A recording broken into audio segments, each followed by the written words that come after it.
réalité, c'est ta maladie. La réalité, c'est le problème que tu traverses. La réalité, parce qu'il y a une divorce, si c'est met devant toi, peut-être ton mari ou ta femme de maladie. C'est ça la réalité. La réalité, parce qu'il y a un médecin qui t'a dit, monsieur ou dame, tu vas prendre le médicament toute ta vie. C'est ça la réalité. Mais écoute, moi, je suis venu partager avec vous une petite parenthèse. Écoute ce que la Bible dit. La Bible dit ceci. Un jour, Christ qui était l'ami de Lazare. Lazare, il était malade. Et la réalité, c'était Lazare, il était malade. Et c'était vrai que Lazare, il était malade. Or, Christ étant que Elohim, étant que la vie ne peut pas se présenter lorsque la réalité tente de rentrer ou de traumatiser la vie de quelqu'un. La réalité traumatise la vie de beaucoup de personnes aujourd'hui. Vous allez voir un homme, il est parti voir le médecin te dit, madame, vous avez un cancer et voilà, vous allez prendre ces médicaments toute ta vie. Peut-être ils vont te dire, madame, tu as le sida, madame, tu as la diabète, madame, on a cherché cette maladie, on n'a pas trouvé le nom. Et votre maladie, c'est une maladie rare. Ça, c'est la réalité.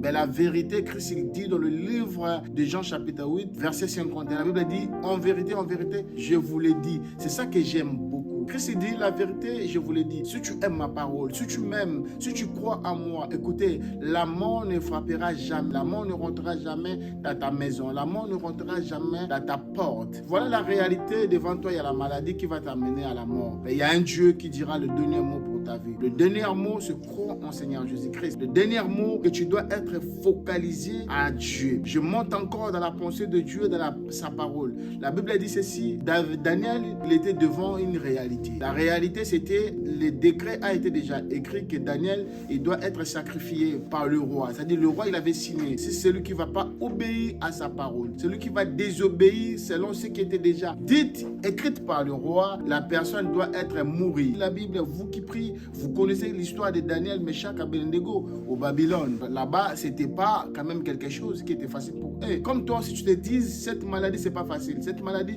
je vais y aller avec. Je vais mourir avec cette cancer. Ça, c'est la réalité. Ça, c'est le médecin qui dit, mais ce n'est pas Dieu qui a dit sa dernier mot pour ta vie. Daniel, devant lui, il y avait une réalité qui disait, Daniel, toi, tu dois être sacrifié. On va te donner dans cette fosse de lion. Ça, c'était la réalité. Et la Bible dit, Daniel, il est rentré dans sa chambre, précisément pour aller s'agenouiller pendant autant de jours, de chercher Dieu jour et nuit. J'aimerais dire à quelqu'un ce matin, quand tu pries, tu vois que ta situation, ça persiste encore. Écoutez, change ta manière de prier. Le problème, ce n'est pas toi. Le problème, ce n'est pas parce que tu pries mal. Le problème, tu pries bien. Mais Dieu a besoin de créer quelque chose. Ce n'est pas par rapport à ta prière, mais par rapport à tes louanges. Quand tu loues Dieu, et Dieu trouve sa place dans ta vie. Dieu trouve sa place dans ton cœur. Trouve sa place dans ta maison. Dieu trouve sa place sur la vie de tes enfants. C'est là où Dieu va créer le miracle. C'est là où Dieu va déclencher des choses sur ta vie. Écoutez, la Bible dit ceci. Daniel, il est rentré dans sa chambre. Il a commencé à prier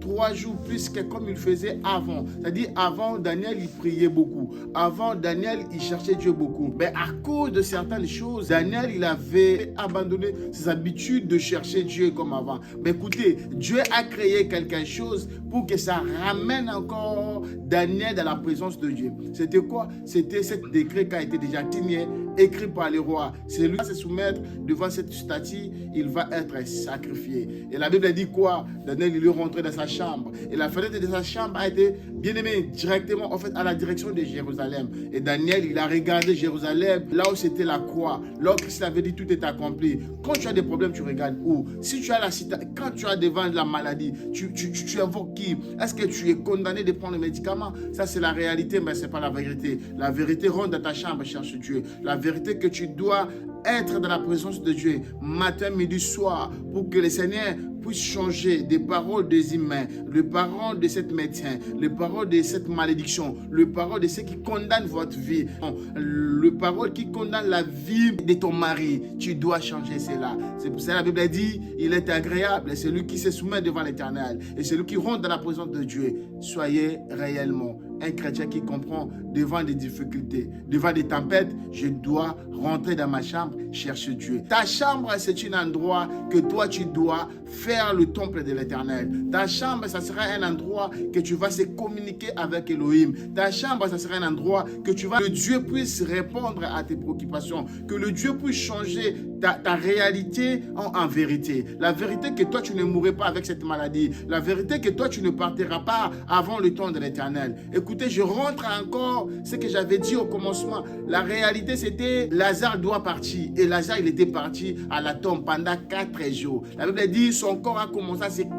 Il a commencé déjà, à prendre, manger son corps. La Bible dit, la vie et la vérité venue. Qui était la vie? C'est le Seigneur Jésus-Christ qui s'appelle la vie et la vérité. Il est venu devant la tombe de Lazare. Il a dit seulement, Lazare sort. Écoutez, Lazare qui était déjà enterré, quand il a entendu la voix de son Créateur, quand il a entendu celui qui se présente avec la vérité de la vie, et Lazare, il était sorti après 4 jours de son enterrement. Dieu va changer ton problème. Dieu va changer ta situation. Vous qui nous suivez à travers nos réseaux sociaux, ne se limite pas seulement à nous suivre à travers YouTube, ne se limite pas seulement à nous suivre à travers Facebook, ne se limite pas seulement à nous suivre à travers notre chaîne, à travers notre compte de TikTok. Venez, ici il y a un Dieu vivant, ici il y a un Dieu qui ressuscite les morts, ici il y a un Dieu qui donne les enfants, ici il y a un Dieu qui change les histoires de personnes. Moi-même, j'ai vécu la main de Dieu. Moi-même, je suis témoignage vivant de l'Éternel. Moi-même, je suis témoignage vivant de ses ministères. Venez vivre notre Dieu. Venez vivre l'amour de Dieu. Venez chercher le Dieu